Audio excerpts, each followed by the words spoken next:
زنجیروں میں جکڑا ایک نو عمر لڑکا دشمن کے دربار میں غلام کی حیثیت سے کھڑا ہے، لیکن اس کے سینے میں ایک چنگاری سلگ رہی ہے، ایک خواب، ایک عزم جو اسے ایک دن عظیم فاتح اور دورانی سلطنت کا بانی بنائے گا۔ آج ہم ایک ایسے ہی انسان کی داستان لے کر آئے ہیں، ایک شخص جو غلامی کی زنجیروں سے نکلا اور تاج بادشاہی تک جا پہنچا۔ وہ صرف ایک جنگجو نہیں تھا، بلکہ ایک حکمت دان، ایک اسٹریٹجک دماغ اور ایک بے رحم مگر بیدار دل بادشاہ تھا۔ جی ہاں، ہم بات کر رہے ہیں احمد شاہ ابدالی کی۔ احمد شاہ کا اصل نام احمد خان ابدالی تھا۔ وہ 1720 یا 22 کے لگ بھگ افغانستان کے شہر ہرلد میں پیدا ہوا۔ اس کے والد محمد زمان خان ابدالی قبیلے کے با اثر سردار تھے۔ مگر احمد شاہ کی زندگی کا سفر نرم بستر سے نہیں بلکہ آزمائش کی آگ سے شروع ہوا۔ بچپن ہی میں احمد شاہ یتیم ہو گیا۔ وقت نے اسے بچپن سے ہی کندن بننے کے لیے دہکایا۔ ابھی وہ 9 عمر ہی تھا، ایران کا خونریز فاتح نادر شاہ افشار نے قندھار پر حملہ کیا اور احمد کو قیدی بنا کر اپنے ساتھ ایران لے گیا۔ لیکن یہ غلام جس کی قسمت زنجیروں میں جکڑی گئی تھی، وہیں سے تقدیر کا دھاگا پلٹ گیا۔ وہیں پر ہی نادر شاہ نے احمد شاہ کی بہادری، ذہانت اور جنگی صلاحیتوں کو پہچانا اور اسے 4000 بہترین افغان گھڑ سواروں کا سربراہ بنا دیا۔ جب 1747 میں نادر شاہ افشار کو اس کے اپنے ہی محافظوں نے قتل کیا تو افشاری سلطنت بکھرنے لگی۔ ایران کا توازن ہل گیا اور وسطی ایشیا میں ایک طاقت کا خلا پیدا ہو گیا۔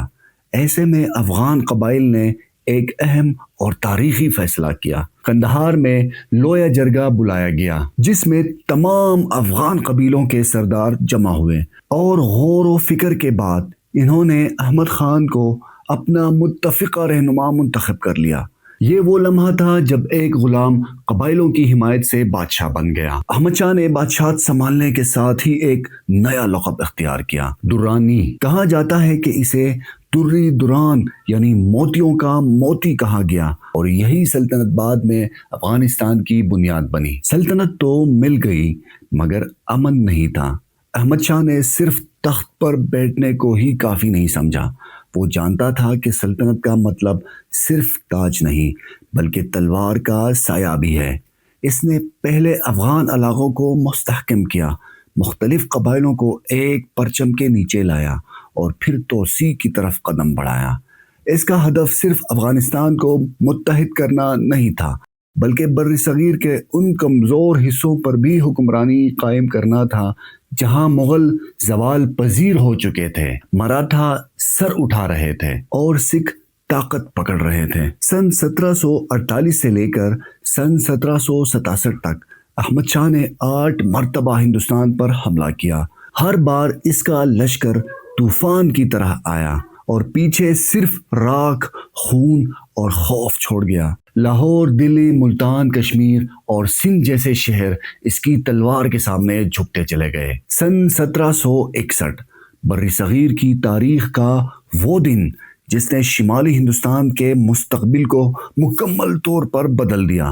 یہ تھی پانی پت کی تیسری جنگ۔ ایک طرف تھے مراٹھا، طاقتور، منظم، تربیت یافتہ اور بلند حوصلہ، تو دوسری جانب احمد شاہ کا وسیع و عریض لشکر، پشتون، بلوچ، مغل اور راہیلے مسلمان شامل تھے۔ لشکر آمنے سامنے آئے اور پھر وہ دن آیا جب تاریخ نے ایک نیا موڑ لیا۔ بعض مورخین کے مطابق اس جنگ میں تقریباً 1,00,000 سے زائد افراد ایک ہی دن میں مارے گئے۔ لاشوں سے زمین ڈھک گئی، درختوں کی شاخیں خون سے سرخ ہو گئیں اور پانی پت کی فضا صدیوں تک سونی رہی۔ احمد شاہ کی فتوحات صرف مراٹھوں تک محدود نہ تھی۔ سن 1762 میں اس نے پنجاب میں سکھوں کے خلاف بڑا حملہ کیا جسے تاریخ میں وڈا غل و غارہ کہا جاتا ہے۔ یہ صرف جنگ نہ تھی، یہ ایک انسانیت سوز المیہ تھا۔ کہتے ہیں کہ احمد شاہ کے حکم پر ہزاروں نہتے سکھوں کو، جن میں خواتین، بچے اور بزرگ بھی شامل تھے، بے دردی سے قتل کر دیا گیا۔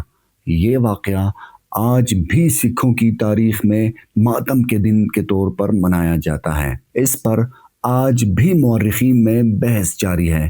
کیا یہ ایک ظالم بادشاہ کا حکم تھا یا مذہبی اور سیاسی مجبوری کا نتیجہ؟ صرف جنگجو ہونا کافی نہیں ہوتا، سلطنتیں عقل، تدبیر اور اتحاد سے قائم رہتی ہیں۔ احمد شاہ نے پشتون قبائل کو متحد کیا، بلکہ فارسی، ترک، ازبک اور بلوچ سرداروں کو بھی اپنے نظام میں شامل کیا۔ اس نے سلطنت کے لیے مالیاتی، فوجی اور عدالتی نظام وضع کیا، سکہ جاری کیا، قلعے تعمیر کروائے اور تجارتی راستوں کی حفاظت کی۔ وہ جانتا تھا کہ صرف طاقت سے دل نہیں جیتے جا سکتے۔ اس نے انصاف اور خوف کو بیک وقت اپنا ہتھیار بنایا۔ سن 1772 بے شمار جنگوں، تھکا دینے والی مہمات اور مسلسل حکمرانی نے احمد شاہ کو نحیف کر دیا۔ اس کے جسم پر جنگ کے زخم تھے اور روح پر فیصلوں کا بوجھ۔ وہ اپنے آبائی شہر قندھار واپس آیا، جہاں خاموشی سے، بغیر کسی بڑے اعلان یا جنگ کے، ایک عظیم بادشاہ نے دنیا سے رخصت لے لی۔ آج بھی اس کا مزار قندھار میں موجود ہے، جہاں لوگ فاتحہ پڑھنے نہیں بلکہ تاریخ سے سبق سیکھنے آتے ہیں۔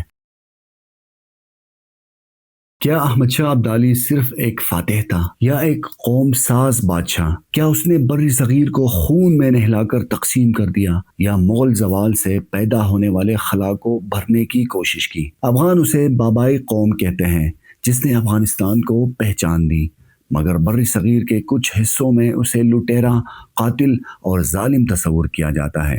تاریخ یک طرفہ نہیں، اس کے رنگ سیاہ، سفید اور سرخ بھی ہوتے ہیں۔ کیا احمد شاہ ابدالی آپ کے نزدیک ایک عظیم رہنما تھا یا وہ ایک خونریز فاتح جس نے صرف لوٹا اور چھوڑ دیا؟ کیا اس کے بغیر افغانستان کبھی وجود میں آتا؟ کیا دہلی کبھی مراٹھوں سے بچ پاتا؟ فیصلہ ہم نہیں کریں گے، فیصلہ آپ کریں گے۔